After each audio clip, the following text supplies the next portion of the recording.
la partie blog c'était cool, mais j'ai plus envie de rentrer dans le dur avec vous. J'ai eu pas mal de retours en mode c'est cool la journey, mais allons rentrer dans le dur. Donc là, je suis désolé, par contre la caméra elle monte de l'autre côté, mais vous allez voir, en gros l'idée de cette vidéo, c'est de vous montrer très concrètement, clic par clic, comment on va améliorer le ranking d'une page, et on va le faire là ensemble sur Google. Et oui, puisque le SEO, tout le monde dit que c'est mort, mais notre conviction, c'est que c'est absolument l'inverse. Pourquoi ?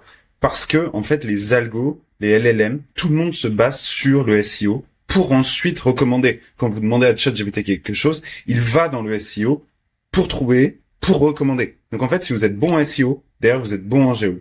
Alors, bien sûr, il y a d'autres facteurs, si vous êtes recommandé par des articles de presse, etc., etc. Mais bon.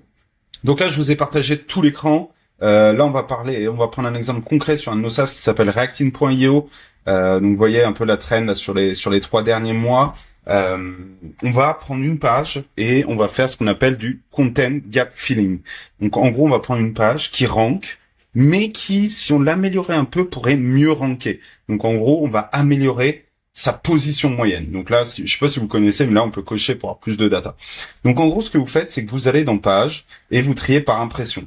Vous prenez là où il y a le plus d'impressions et vous allez optimiser. Alors, pas forcément tout, parce qu'il y a des choses où il faut filtrer par intention, pardon.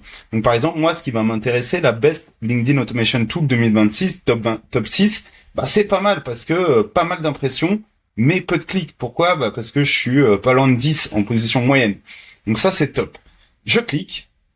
Et ici, ce qu'on va faire, c'est qu'on va aller chercher, on va filtrer en position de décroissant. Et on va, donc vous voyez, il y a 246 mots. Donc en fait, là, vous avez des 1, mais c'est pas hyper intéressant. Donc en fait, nous, on va simplement, ce qu'on va faire, c'est qu'on va scroller. Nous, ce qui nous intéresse, c'est tout ce qui est position entre 5 et 10. C'est-à-dire qu'il y a du potentiel en termes de volume, mais il n'y a pas encore de ranking. Donc en fait, là, ce qu'on fait tout simplement, les amis, c'est qu'on fait exporter le CSV et on a toute la data. Ensuite, vous avez Claude Code ou ce que vous voulez comme éditeur. Et là, ce que vous faites, donc moi, je vais lui dire, on va améliorer le SEO position d'une page en utilisant la stratégie du content gap filling. Là, j'avais mis 2-3 tips pour lui rappeler un petit peu ce que c'est. Et je lui dis, voici la donnée GSS last 3 months de la page en question. Tac. Hop. Donc là, ce qu'on fait, donc là, vous voyez pas parce qu'on s'en fout. Je prends dans mon Finder la donnée, je prends le fichier requête, page, graphique et filtre pour qui comprennent de quoi on parle. Je lui donne tout ça. Et là, on fait entrer. Donc là, ce qui va se passer, c'est qu'il va mouliner. Vous voyez, moi je l'utilise nous, on a pas mal de SaaS. Là, on a Grouse, notre nouveau SaaS sur le tracking réseaux sociaux, SaaS Feedback, il y a un vieux SaaS qu'on a, notre studio. Donc voilà, en toute transparence qu'on a. Donc là, il va commencer à faire et il va comprendre en fait sur quels mots-clés on peut aller essayer d'optimiser un peu la page pour gagner finalement à la fois en surface d'impression, mais à la fois également en pertinence et donc en clic, en position. Et en fait, en faisant ça depuis pas mal de temps, j'arrive à des très bons résultats. Que ce soit d'ailleurs sur Reactin, mais si à titre perso sur des SaaS, là par exemple, je l'ai, si vous voulez, ça peut être rigolo parce que voilà, je partage tout en toute transparence toujours. J'ai pas un SaaS, j'ai une plateforme à usage gratuit qui s'appelle I Love GPX. Donc c'est pas non plus un truc de dingue, hein, c'est une marketplace, enfin non, c'est une plateforme à usage gratuite sur tout ce qui est fichier GPX, si vous faites du vélo, du trail, etc. Donc là, si je prends la performance, en fait, vous voyez, et c'est assez flagrant là-dessus parce qu'il n'y avait pas beaucoup de volume, mais vous voyez un petit peu là la trend qui augmente. Pourquoi ? Pas parce que je fais beaucoup plus d'articles ou que je suis bien meilleur, c'est juste qu'en fait, petit à petit, je prends un article et je l'améliore par rapport à un peu ce qui touche. Et donc, petit à petit, vous voyez, là, on tourne pas loin de 50 clics par jour.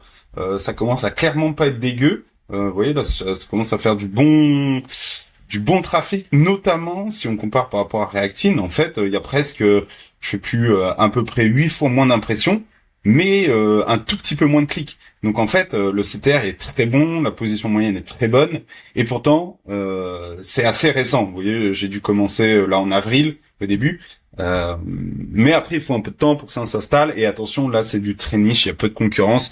Si on prend Reactin, c'est un outil de LinkedIn Automation, donc il y a beaucoup de concurrence. Donc évidemment, c'est pas entre guillemets aussi facile.